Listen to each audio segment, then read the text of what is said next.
All right. Thank you so much for your flexibility.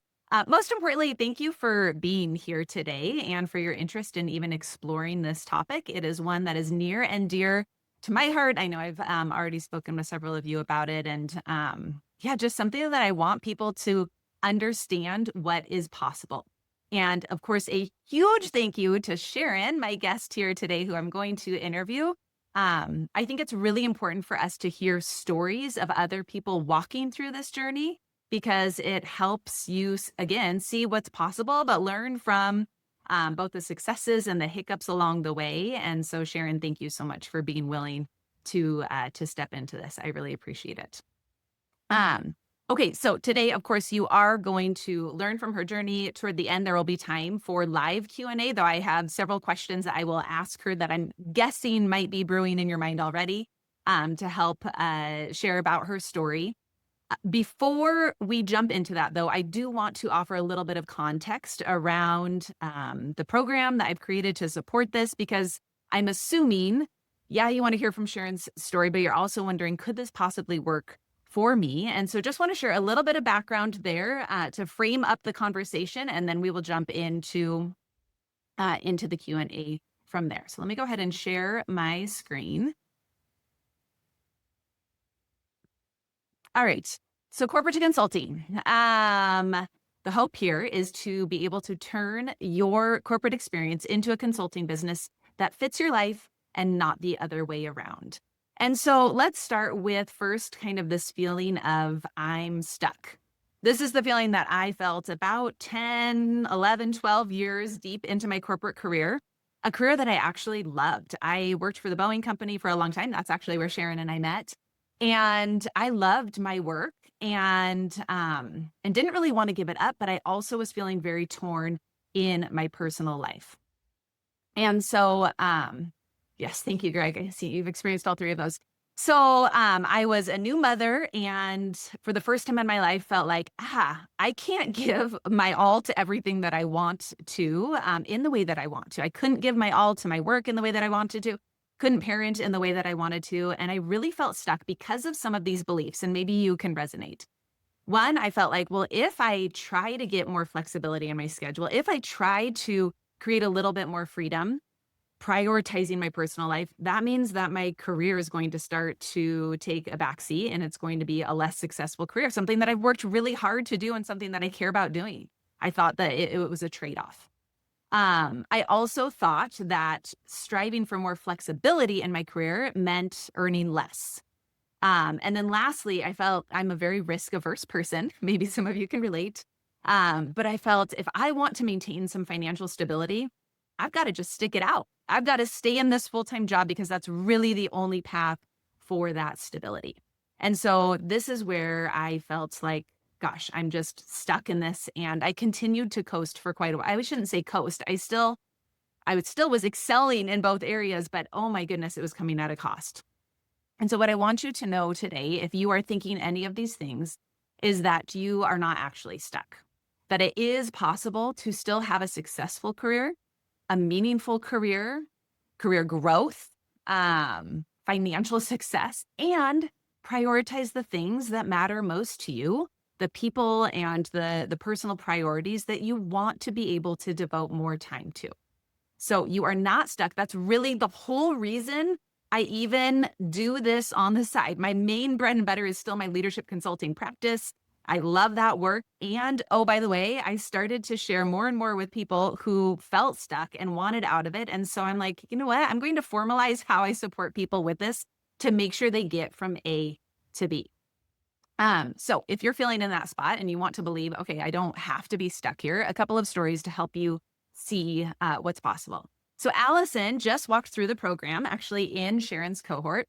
Allison is awesome. And when we first started chatting, she said, I don't know that this consulting thing really could work for me. I don't think it really could be possible. Well, I will tell you, during the program, Allison started to get so many client opportunities that she can't actually handle them all. She's now looking to outsource some of those opportunities to other consultants. She currently is still in a full-time role that she wants to see through for about another year or so. but she's also doing the consulting on the side, and she can't she can't handle the amount of opportunity coming in. So just want you to know, Allison didn't think it was possible, and guess what? Now she's like, okay, I went from overwhelmed because I was scared to now overwhelmed in the best way possible, where I have more opportunity than I thought was possible. Shauna is a really good friend of mine. Some of you listened to a Q&A I did with her earlier this year, and I helped Shauna walk through a transition as well. One thing that I think we believe, and you saw it in those belief statements I put there around being stuck, is this risk, right? If I leave corporate, I'm going to be risking financial stability. Well, there are several low risk ways to leave corporate, and Shauna navigated one of those. And that was that she took her first client was her employer. So she went from an HRVP position to consultant, and her company that she stepped away from because of schedule demands with her family, that employer became her very first client, and they're still her client today, 1 year later. And so she immediately had stability in her business because of that transition. Oh, and this one looks familiar, Sharon. So Sharon, I love how you just shared. Gosh, I was like overthinking everything because Sharon had started to play with how do I start this consulting or coaching business before she and I started to partner together. But one of the things she did really well was, okay, I'm going to stop overthinking and I'm going to start taking action and see what happens. And lo and behold, she saw some huge successes during the program, including a client engagement that she landed at 5 times the original price that she thought she'd be able to charge for it. And she's crushing that client engagement right now as well. So really excited for you to hear more about Shauna's story here today. So here's the message. If you are wishing, wanting, dreaming, thinking, oh, gosh, I would love to have a different setup professionally that allows me to prioritize my personal life and personal priorities a little bit more, like now is the time to stop waiting and start building, to start experimenting and to see what can happen, because sitting there just wishing it isn't going to change anything. Instead, it's time to start building, whether that's formally working with me or on your own. You can do both, but I just want to encourage you to start to take those steps. And I'm hoping you'll feel inspired by Sharon's story today with that.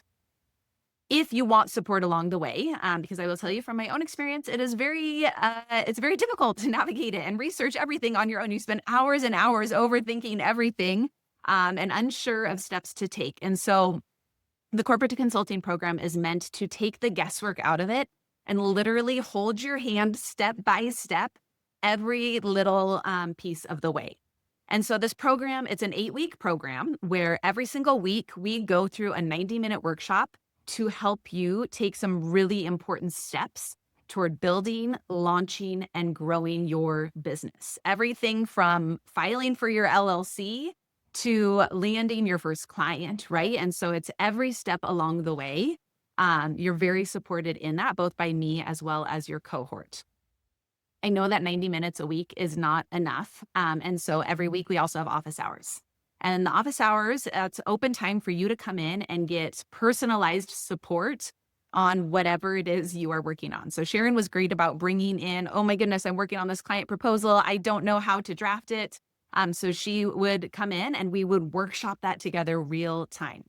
Office hours is so important. And the cohort retains office hours access for a full year. So even though we're done with the workshops now, participants from that first cohort are still calling into office hours to get help as they continue to navigate growth of their business.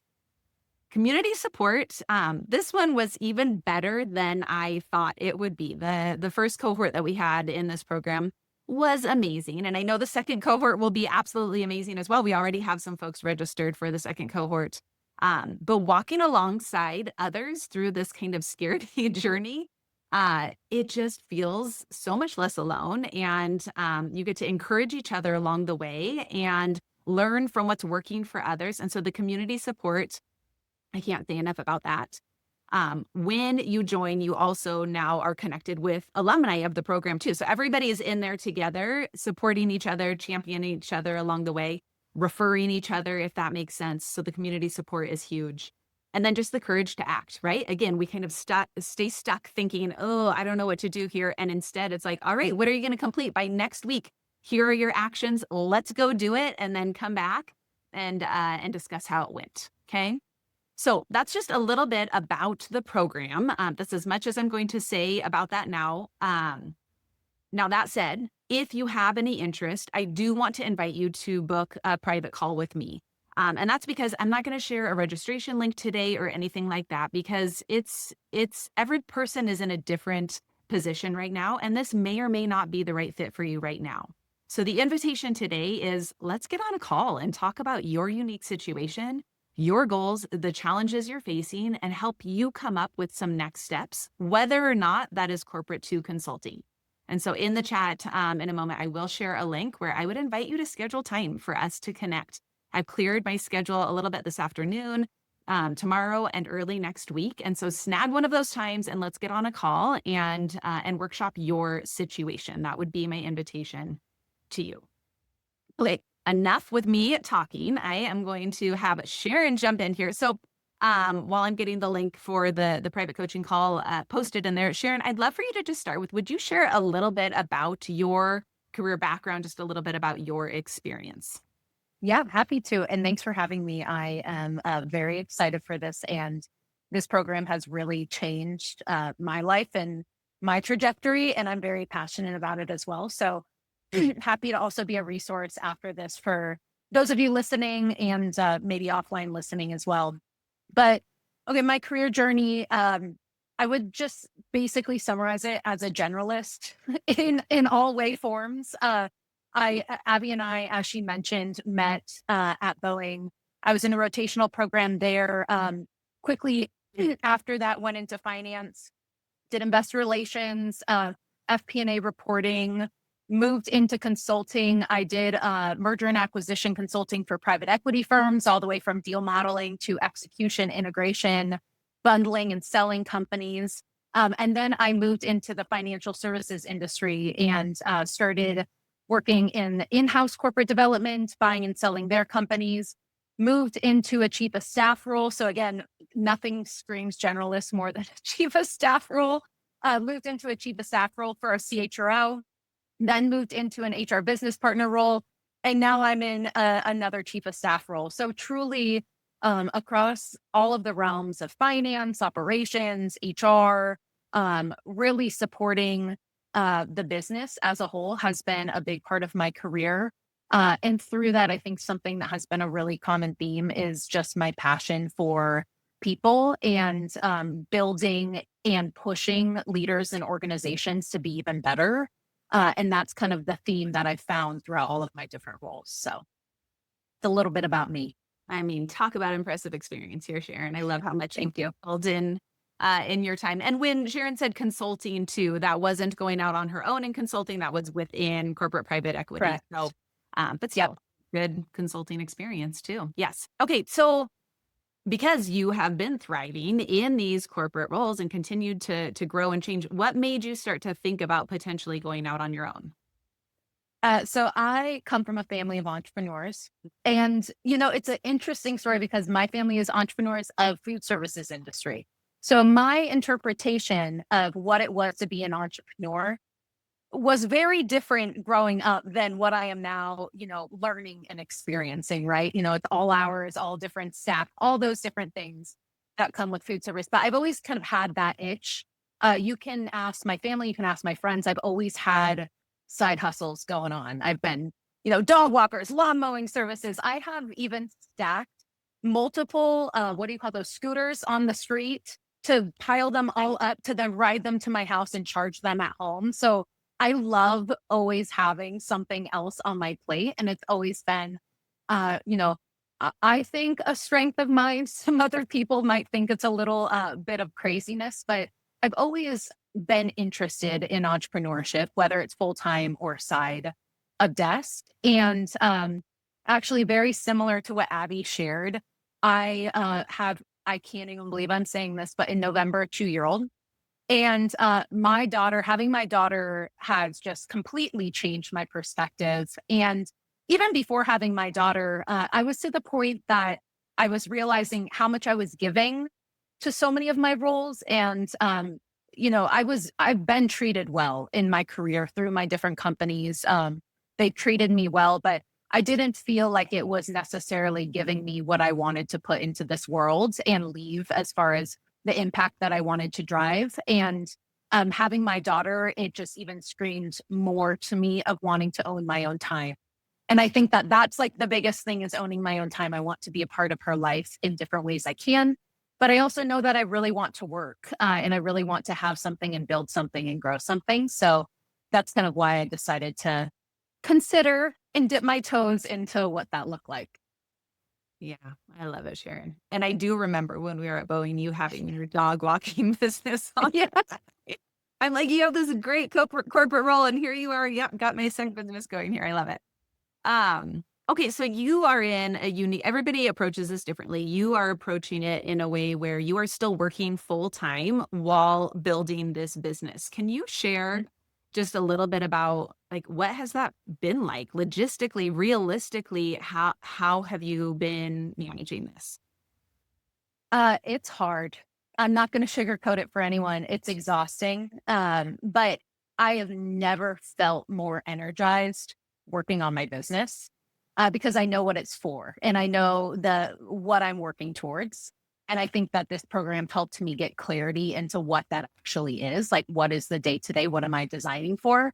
But it's not as hard as I thought. Let me say it that way. I think the thing that I've learned over the last, 4 or 5 months, and Abby put it in really good perspective when we started working together is you can't get mad at anyone else other than yourself when you're your own boss, right? So you have to create these own expectations and these own boundaries for yourself to work around because you are kind of that boss that you operate and really show up for. And balancing both right now is difficult. I am like some people might hate this. I'm a morning person. I have my best brain in the morning when I have my coffee. It's also knock on wood, hopefully when my daughter's still sleeping before the chaos happens. And so I really have just gotten disciplined into when I work on my business, what I really am actually expecting from myself out of that time and not shooting for the stars of checking everything off the list, but the little tiny micro steps that I've realized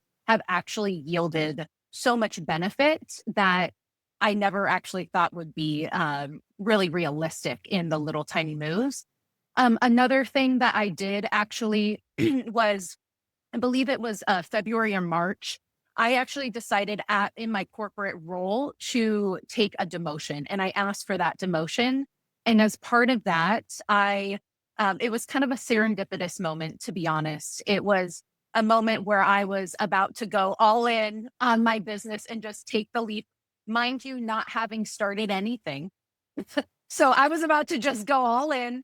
And I had met with one of my mentors and shared that. And she said, "Hey, I actually need a chief of staff. I know you can do what I need you to do.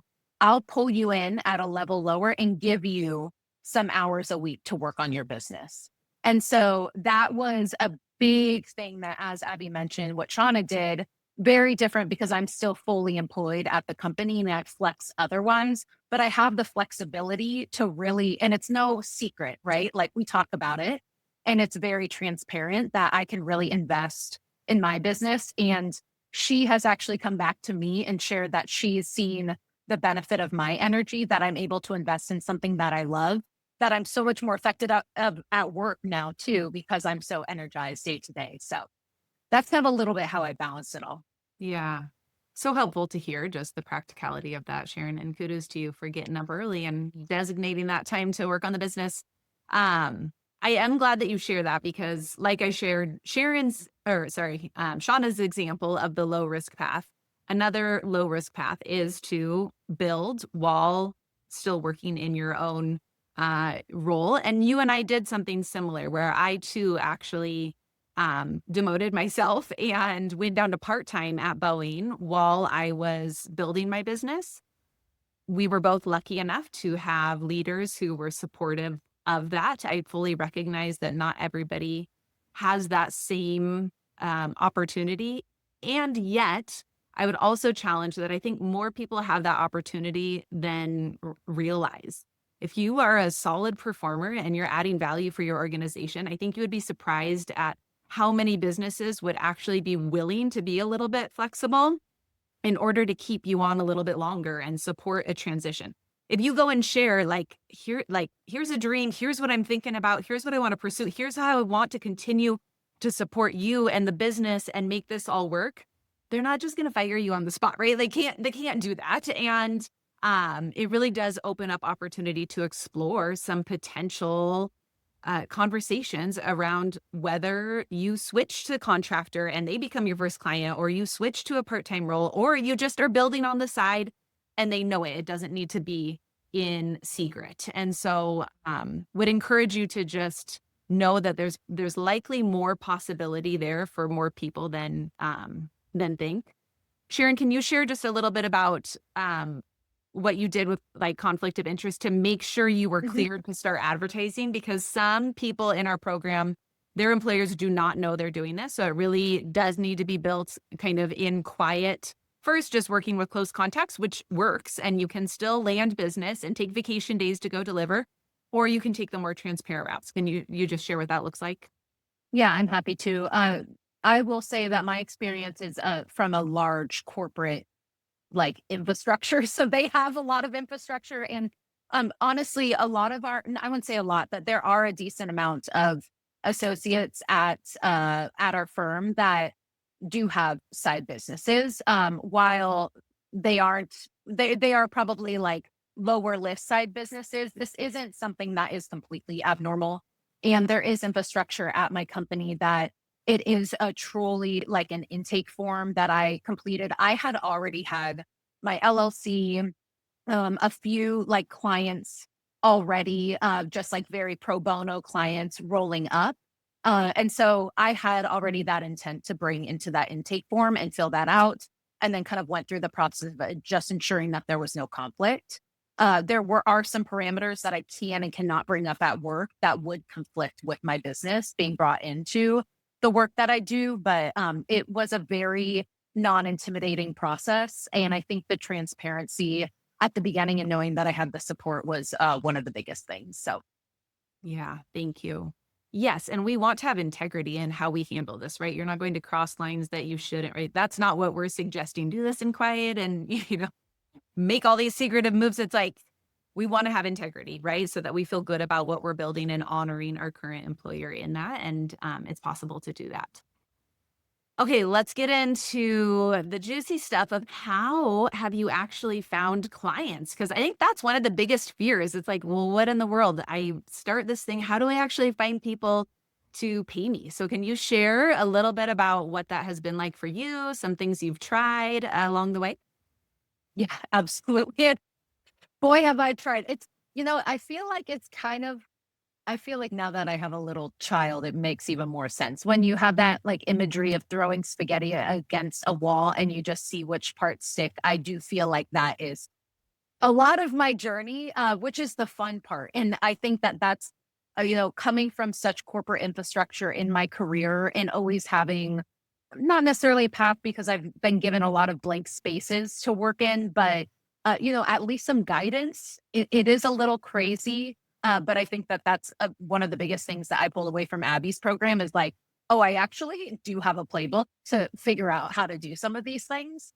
Um, so some of the ways that I've gotten my clients, so through my business, I am building a leadership coaching business. And a big part of that is building my credentials in order to become a leadership coach. And so as part of that, I've been trying to just accrue as many hours as I possibly can that will work me towards certification.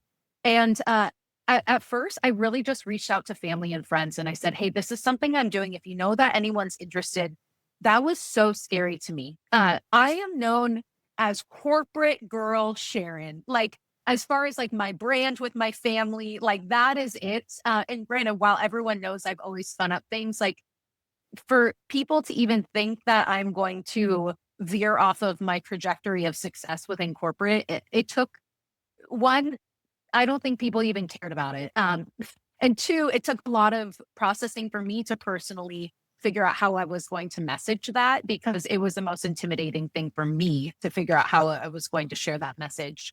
But I started with family and friends. I then went into some community groups that I'm a part of, like a mom's group that I'm a part of. I started just putting it out there of what I was doing and what I was looking for as far as clients. Then AI became one of my best friends and started helping me find community groups and organizations local. And that really unlocked so much for me. I really started chugging through, okay, this is who I think I'm going after. This is before I had any clarity working with Abby, but this is who I really think I'm going after. And they started giving me some local groups to reach out to, propose speaking engagements in which I landed a couple of speaking engagements with local groups. And luckily by that time, I started working with Abby. So I had my messaging a lot more clear.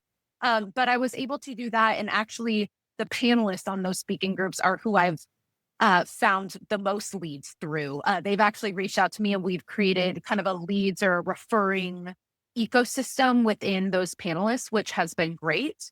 And then one of my biggest clients so far has actually come from a referral through me reaching out to fellow coaching companies, like more boutique companies, saying, "Hey, I'm interested in coaching. Can I learn about how you've built your skill sets and your practice?" And a few of them have taken me up on that. And one of them actually said, "Hey, we would love to eventually have you as a subcontractor if you're open to it. Can we refer you people that can't afford us so that you can get your hours quickly?" And like, again, just by putting it out there, I think I would have never expected that outcome. And that has actually yielded me to my biggest client yet. And I feel like that trust of referral is the biggest piece. So all in all, I think by me just putting it out into the world of what I'm doing, it's really crazy. I know it sounds weird, but I had no clue what to expect of how much then people are thinking of you. And it's truly a long game. 6, 12 months from now, I'm hoping that a lot of the people I put it out into the world think of me when they've come across someone that needs my services. Yeah, thank you, Sharon. I think too, for you with that lead for your biggest client, when you have that framing of, oh, well, we're passing them to you because they can't afford us, that also influenced your thoughts on what can I Yes. charge for this. And so we had a long strategic conversation about what actually will this work entail and what value will you bring? And you had the courage to propose a really great holistic package as we talked it through. And, as we discussed kind of with every little experiment that we run, it's, well, what's the worst thing that could happen? They come back and say, no, we need to adjust the price. And so you went for it, and they very quickly were like, yes, sounds great. And we'll take the bigger option of the ones that you proposed. And so Yeah. I love that story. And I also just love that's where you do need, where it's really valuable to have some like a cohort like we have, my past experience behind you, because otherwise we get in our heads and we think, oh, well, I can't charge that. And, I need you to do X, Y, or Z instead. And then what happens is if you start landing deals and you're not actually charging the right amount, you are going to get burnt out quickly and this business won't work. And so, Mhm. yeah, so some important layers in there. I love your story of just reaching out to your friends and family and then speaking engagements. These are some of the practical things that we talk about in the program. Truthfully, how I landed my very first clients. First, I sent an email to my closest friends and family to share with them what I was doing and landed my very first client through a friend who worked for a construction company and they reached out for coaching. My second client was landed through a speaking engagement where I went and I delivered a presentation to an HR organization and landed my second client there. And my third client came through a referral. So from a past colleague who was doing somewhat similar work, she ended up referring me. And so very similar to your story, it's let's take the mystery out of how these clients, early clients are landed. And there are very practical ways to pursue that. So in the program, in one of the sessions, we actually real time, we map out who's your trusted network. Who are the people who know you, who trust you, who respect your character, who would want to go to bat for you. We list them out. And then we draft messaging? What could we send to them to essentially launch this business? Launching the business doesn't mean you've got the perfect website created and you've got all your marketing material and business cards ready to go. No, it means you know what you're offering, what problem you solve for clients, and then you reach out to people who know and trust you and are willing to then share your services with others. And so it really is it's it's much more approachable than people think. And so, yeah, so thank you for sharing that. Greg, thank you for posting in some of your comments here and questions, Jill. Make sure we get to that. One of your questions, Greg, was that you were curious to hear kind of what clarity when Sharon mentioned, oh, I've got more clarity now than I did before. And Sharon, I know it continues to be an evolving process for you as well, because there's so many different spaces you can play in because of your extensive experience. Can you share a little bit about that journey and clarity? Yeah, happy to. I would say the biggest piece of clarity that I have now is the value that I bring. At the beginning, I very quickly equated the value that I brought to the certification that I had, or lack of certification that I had associated to my name. Um, and then the more and more I provided services, the more affirmation I was receiving of like, yeah, this is it. And then also the push from the cohort and Abby of saying, well, Sharon, you actually have so much experience dealing with so many different situations that doesn't necessarily need to be signified by a certificate or a credential. And I think that that clarity of like, yes, I know the value I can bring, I know what I can deliver. And I also know my ability to listen to someone and help create a solution and be able to then go deliver that solution. That's like the clarity I think that I found the most. And I think that it all started up here and also was emphasized by affirmations and then the community to support highlighting things that I was good at that I didn't really, we all have that, right? We're all really not the strongest, or I don't want to assume, but I'm not the strongest at recognizing my strengths sometimes. And I think that that was one of the biggest pieces. Yeah, thank you. Okay, I'm going to ask you one more question. And then if others have questions, I want to give you a chance, whether you want to post them in the chat or you want to come off mute to ask them. I have more questions I can ask as well if there aren't specific questions that are on your minds, but I do want to give you a chance to ask. I guess one last question here. What surprised you most about your journey thus far? Wow. The first thing that comes to mind is don't ask, don't get. That is both in my corporate role in seeing the flexibility there, all the way to my partnership with my spouse and being able to manage and like deal with this fluctuation of life circumstances that we've had the last few months, of just vocalizing what I need and what I want, and seeing if it lands. And if it doesn't, then we figure out another route. But I think the biggest thing that surprised me is the power of advocating for myself and for what I want and where I'm at in the moment. I think that that has been the biggest surprise. And then I think the other surprise has been the power of putting it out into the world. I've had this challenge that it's been very difficult, but been challenging myself in the last month that when someone asks me what I do, I start with my business and then I go into my corporate role. And I think that, while I sometimes have to correct myself, I think the power of just putting it out into the world of like, I do this, I can do this. And it might not be instant gratification like our world is built around, but I know what I'm working towards and the why behind it. I think that that is probably another big surprise that I've had is the power of just putting it out there and convincing myself that I can do it. Um, and the power of community. I have quickly realized that one of my core values is community, and my motivation is community. And just like I have never consecutively showed up to a meeting that has not been forced upon me at work ever in my life. And I consecutively showed up to this program, and it was community based. It was for me, it was for the people in it. And the power of that was huge. And that really surprised me because I was not anticipating that commitment going into it and the impact that it yielded at the end. Mm, that's huge. Okay, mic drop moment of the don't ask, don't get.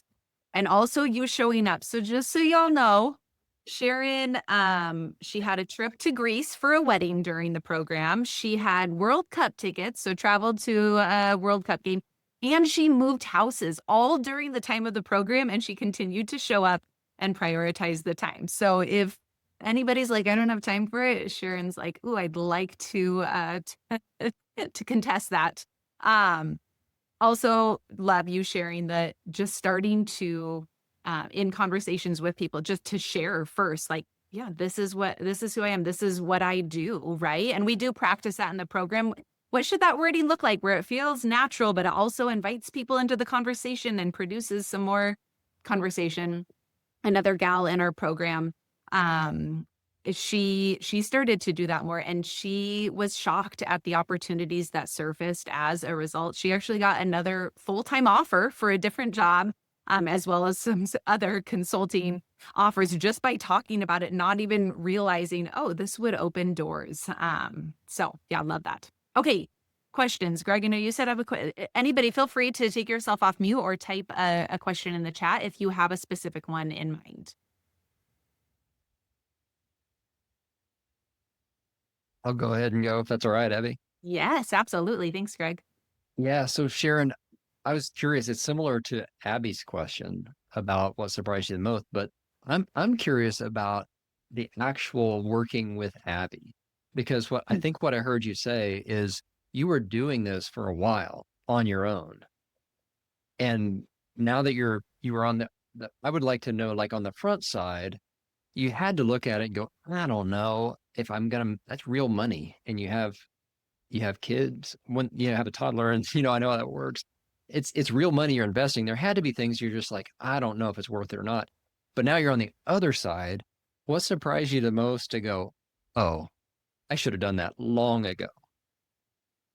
Oh my gosh. I should have, I wish I would have done this program before I even picked up a pencil. Like,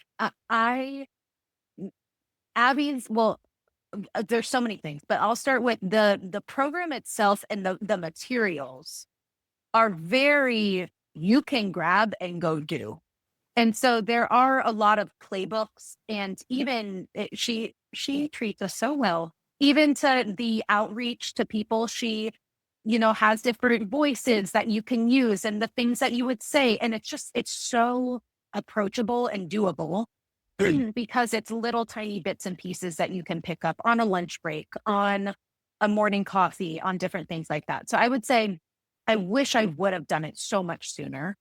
I would say, given the life cycle that I was at in my business, it helped me get a lot more crisp on things that I was very broad on. And granted, I'm still very broad and working to be more crisp.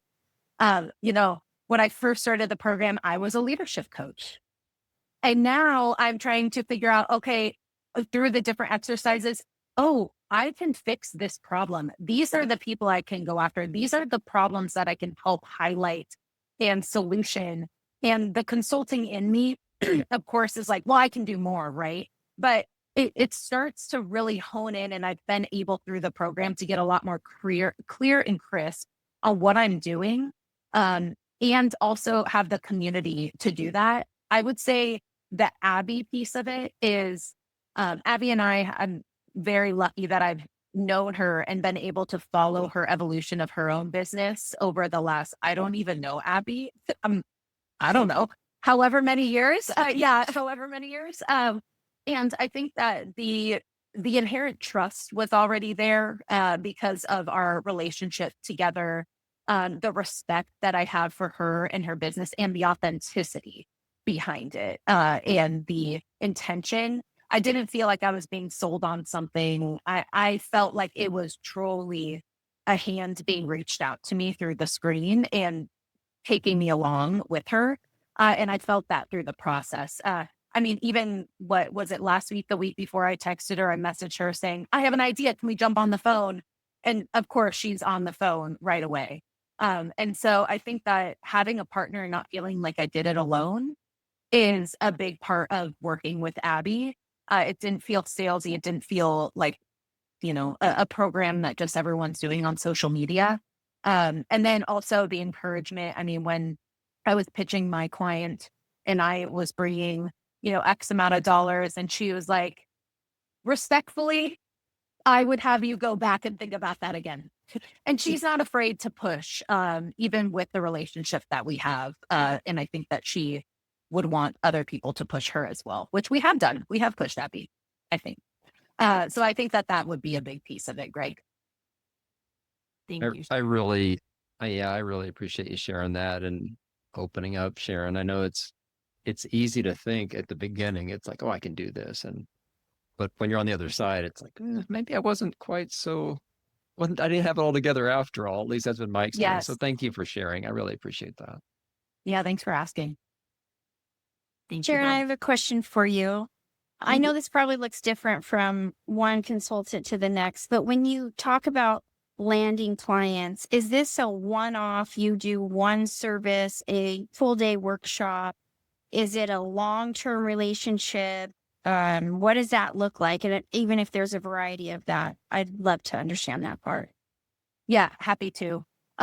So I would say the landing, what the client originally came to me with is very different than what we're actually doing.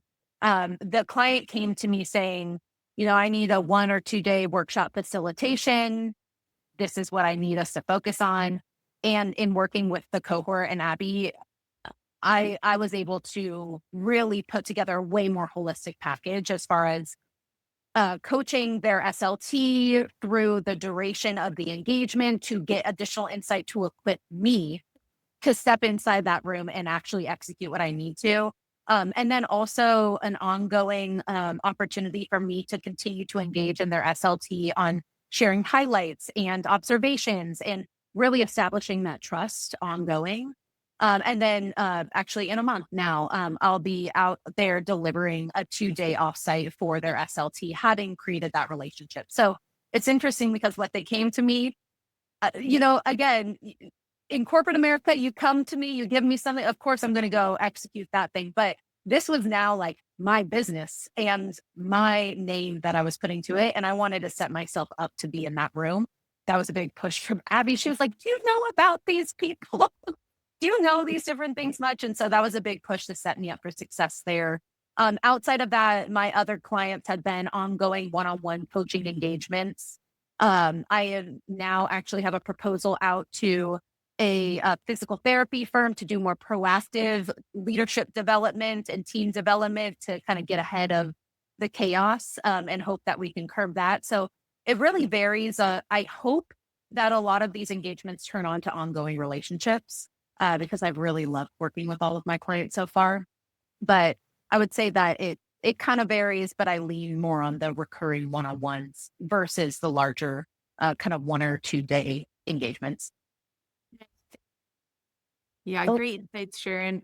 Oh, I would just add to that, Susie, like all of my retainer clients started as one-off, like coach this one leader or do this one workshop or whatnot. And then they, oh, sorry, Marissa had to jump off. Then they have signed for additional thereafter. Mhm. I think the exception where I've seen an exception is if it is with somebody who already knows you and knows your work and your value, they may be willing to jump into something longer term initially, but otherwise people are kind of testing you out first and then it often does Sure. lead to ongoing work from there. Sorry, what Yeah. else were you going to ask? Something else? Well, and I was gonna to that point, and to both your points. A lot of times they don't know what they don't know. They have a problem.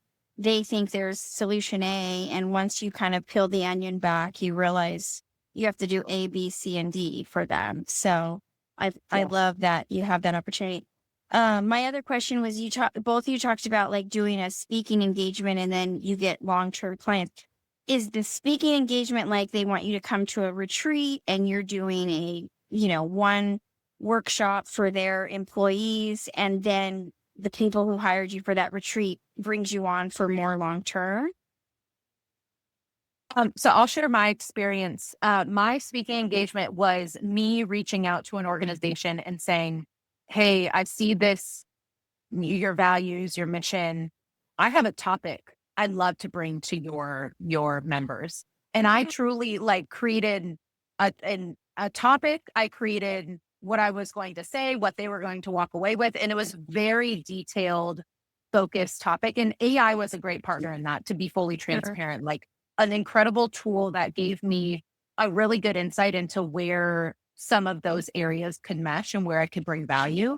And they answered back and they said, "Sure, great." And then I said, "Oh, okay, I need to go build this thing now." Right. Yeah. But it was that type of engagement. And then they came back and said, "Hey, we have a panel in a month. Can you be on our panel?" And so originally I had just gone very targeted. My hopes are I can get into the more, off, like not me bringing them a topic and them coming to me and saying, "Hey, can you talk Sure. about this?" That's what I'd really like. But that was Mhm. kind of my like weigh in. And no, Greg, that was not paid to do the panel or the me speaking to them. Okay. Yeah, good question.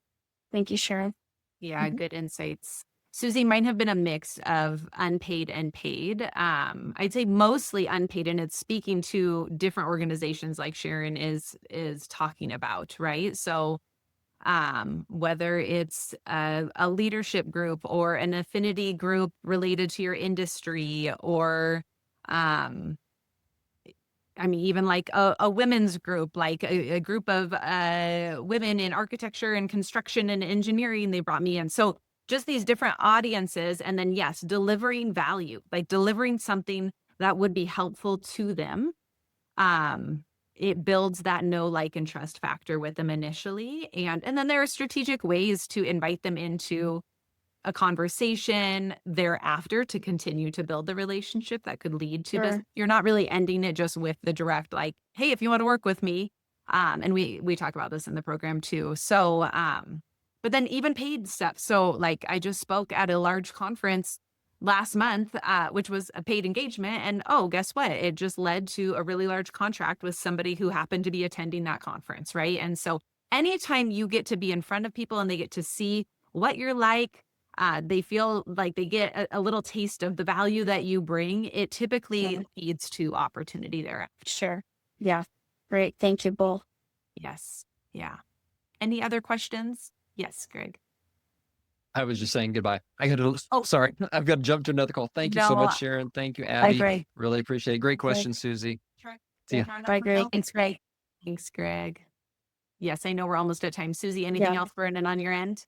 No, not burning, but I love this. Thank you so much, Sharon. Awesome job. And I mean, I love that you just reached out to some big companies and said, "Hey, this is what I can do for you." And there's a lot of confidence that and courage it takes to do that. So that's awesome. Thank you.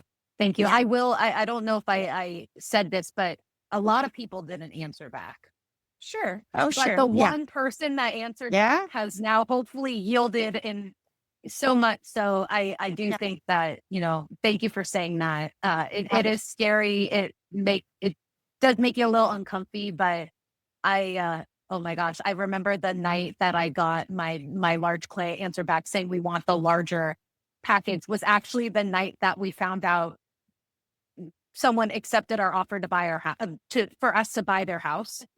I screamed so much louder for my contract and that they accepted it. I love my house now. I'm very excited, but like, I think awesome. it just like doubles down on like, it's so exciting to build something incredible and, Yeah. investing in yourself. So I appreciate you being here to listen in too.